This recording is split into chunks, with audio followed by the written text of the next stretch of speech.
Yeah, g'day everyone, Aussie Shooter here, and I just wanted to talk to you about a conversation that I was having on YouTube, and I never can never help myself whenever I see one of these leftist nut jobs commenting on how wonderful gun control is. I always have to plant a verbal IED full of logic and common sense and just destroy their argument. But anyway, this person was saying, oh well, I'm just really happy that we don't have these guns in Australia, and I basically left it as I basically said to him, well mate, you watch, in a few years the bikies are going to take over this country because we've got one of the most lucrative illegal firearms and drug markets in the world. And I left that conversation at that, and lo and behold, 2 days later, here we are. We've got the Telegraph, today's Telegraph, Wednesday, October 9th.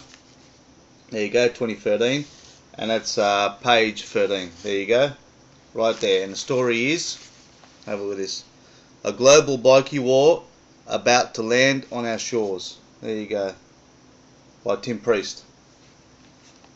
Now, I usually have a lot of respect for Tim Priest because he does actually have quite a lot of good common sense things to say, because I hear him sometimes on the radio on 2UV or 2GB.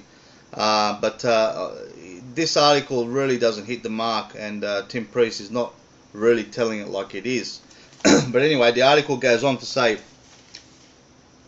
the revelations: a number of Fink's outlaw motorcycle club members are patching over to the notorious US-based Mongols. MC has law enforcement officials extremely worried at the prospect of a nationwide bikie war in the coming years. If the Mongols MC gain a foothold in Australia, they will bring a brand of violence rarely seen in this country. The rise of motorcycle gangs in this country in the past decade is breathtaking, and the Australian Crime Commission recently reported that there's been a 48% increase in the gang membership since 2007.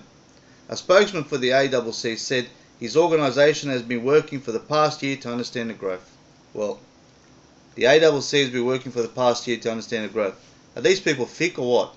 I mean, if you can't work out that our restrictive laws in this country has given rise to the most lucrative drug market and illegal firearms market in the world, then really you're just a waste of space.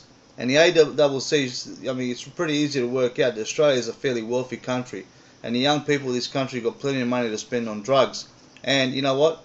The drugs are fed to them by the bikie gangs, and the bikie gangs use that influence to buy more illegal firearms. And you know what? These days on the streets of Sydney, an AR-15 or an AK-47 can be worth as much as 20 grand. And for that, that's just chump change for for a very wealthy drug lord in Australia. So they certainly don't mind buying them, and it's given rise to a whole new market. In fact, I would argue that the illegal firearms market is just as big as the legal drug market. And anyway, Tim Priest goes on to say that 2007 was the year Rudd ALP government came to power, and over the next 6 years, federal law enforcement appears to have lost its way. Oh, lost its way. Oh, well as losing sizable parts of their operational budget. So, what Tim Priest is calling for here is more money thrown into law enforcement. Now, I'll tell you right now, I don't mind law enforcement doing their job, but I don't want more of my money going towards chasing criminals and chasing a war that's never going to be won. Okay, I want to see a return to freedom in this country. I want to see marijuana legalised, and I certainly want to see the semi-automatic firearms, the most dangerous firearms, back in their rightful hands of law-abiding gun owners, not these criminals. But anyway, Tim Priest goes on to say, with a strong Australian dollar, an insatiable appetite for illegal drugs and illegal firearms, Tim, but he fails to mention that, and a dysfunctional national law enforcement regime, it was only a matter of time before international crime heavyweights such as the Hells Angels and the Mongols waltzed into Australia to gain their share of the lucrative market. That's right. And why do we have a lucrative market, Tim? You failed to mention why we have a lucrative market. We have a lucrative market because of all the stupid laws in this country. That's why. So anyway, he goes on to say, traditional policing may not be enough, and given that these gangs have had a 6-year start, the chances of reining them in are remote unless governments, both federal and state, enact legislation that treats domestic terrorists in the same manner as we do with homegrown jihadists. Now, that last couple of paragraphs there are the most worrying ones for me, because it's pretty clear that that's basically a hint telling us that they're going to use the excuse of the bikie war to install more draconian laws and to take away more of the freedoms of the average Joe like myself and yourself. So, and it's the old saying, governments never let a good crisis go to waste.